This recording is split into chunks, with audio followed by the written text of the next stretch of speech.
Bismillahirrahmanirrahim. Assalamualaikum warahmatullahi wabarakatuh. Pada pertemuan kali ini saya akan membacakan 100 kisah monumental Imam Syafi'i, yang kemudian saya akan bagi-bagi beberapa pembahasan dalam buku Keanggunan Imam Syafi'i Muhammad Shadiq Al-Mishyawi. Nah, untuk memulai bacaan ini, saya masuk pada bagian 1, masa kelahiran dan menuntut ilmu. Di tengah taman kenangan dan kerinduan masa lampau, Imam Syafi'i duduk sembari mengisahkan perjalanan hidup beliau. Beliau berkata, "Aku lahir di Gaza pada tahun 150 Hijriah. Kemudian ibuku membawaku ke Asqalan karena beliau khawatir jika aku akan terlantar dan nasabku lenyap. Ibuku berkata, sesungguhnya aku khawatir nasabmu akan lenyap. Ibuku membawaku ke Makkah dan tiba di sana saat umurku masih 10 tahun. Aku pun tinggal bersama salah satu kerabatku dan mulai menuntut ilmu. Dia, Imam Syafi'i, berkata kepadaku, jangan sampai kamu tersibukkan dengan hal itu dan fokuslah kepada hal-hal yang bermanfaat untukmu.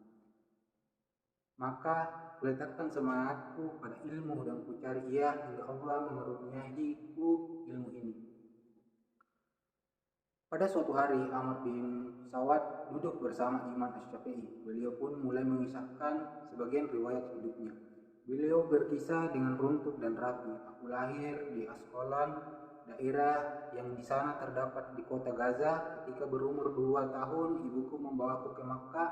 Kegairahanku terletak dalam 2 hal, yaitu memanah dan mencari ilmu.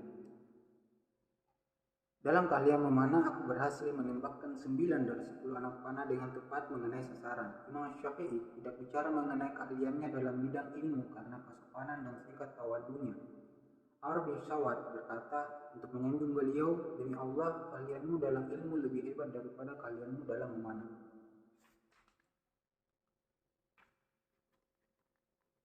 Keunggulan Asy-Syafi'i dan kewaraan seorang pengajar. Sejak kecil Asy-Syafi'i menjadi istimewa dengan keunggulan, kemahiran dan kelebihannya dalam menuntut ilmu serta kecintaannya terhadapnya.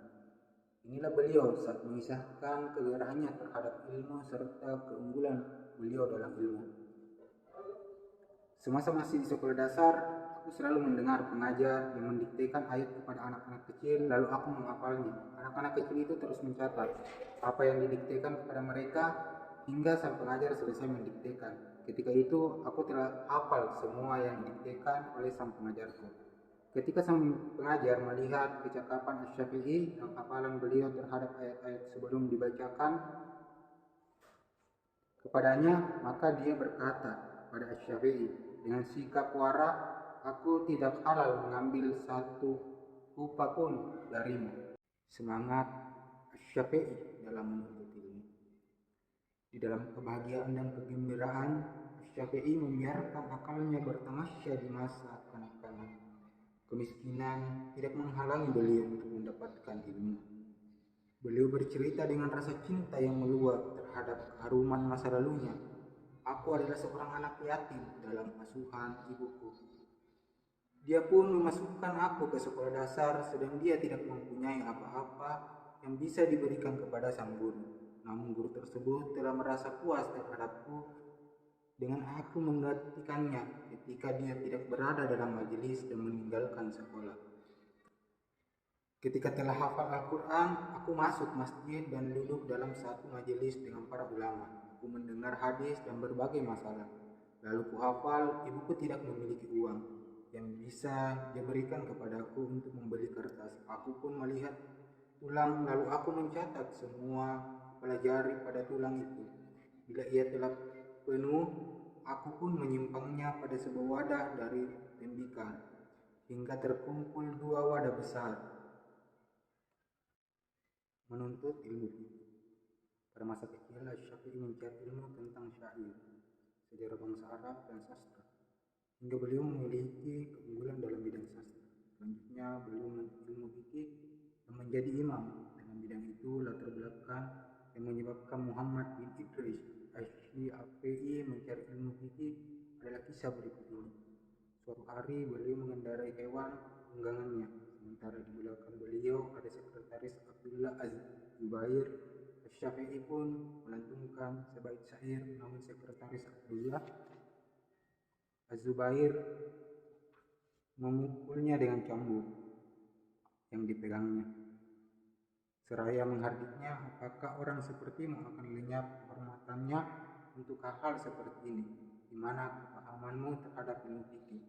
Kata-kata itu menggoncangkan perasaan Asy-Syafi'i dan beliau terdiam sebentar. Allah memberinya hidayah untuk menuntut ilmu fikih. Beliau segera berangkat dan menjadi murid Az-Zaji bin Khalid, seorang mufti di Makkah. Kemudian beliau belajar kepada Malik bin Anas, imam kampung hijrah Madinah, Asy-Syafi'i, dan menghafal ilmu.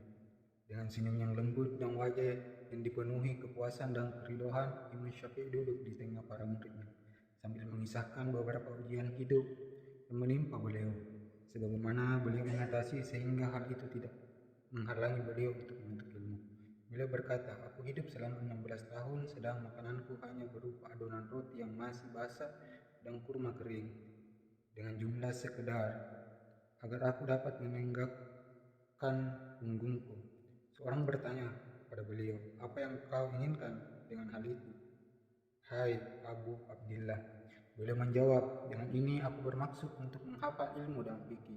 Aku meninggalkan makanan yang lezat karena Allah. Lalu dia pun menganugerahiku ilmu kepadaku sesudah itu.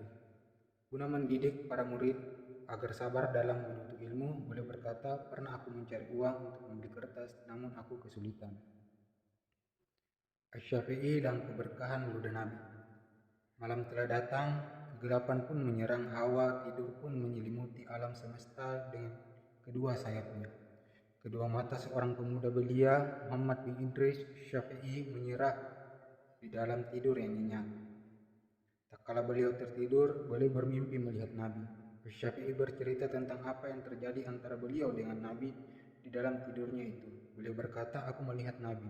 Di dalam mimpi, beliau bersabda kepadaku, hai anak, aku menjawab, kuturuti panggilanmu, wahai Rasulullah.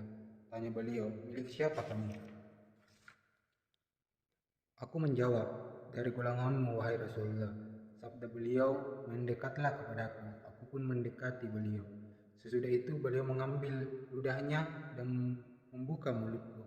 Lalu beliau meletakkan ludahnya ke dalam atas lidah, mulut, dan kedua bibirku. Beliau bersabda, pergilah, semoga Allah memberkahimu. Sesudah peristiwa itu, aku tidak pernah keliru dalam mengucapkan hadis ataupun syair. Baiklah, kita bersambung pada pertemuan berikutnya.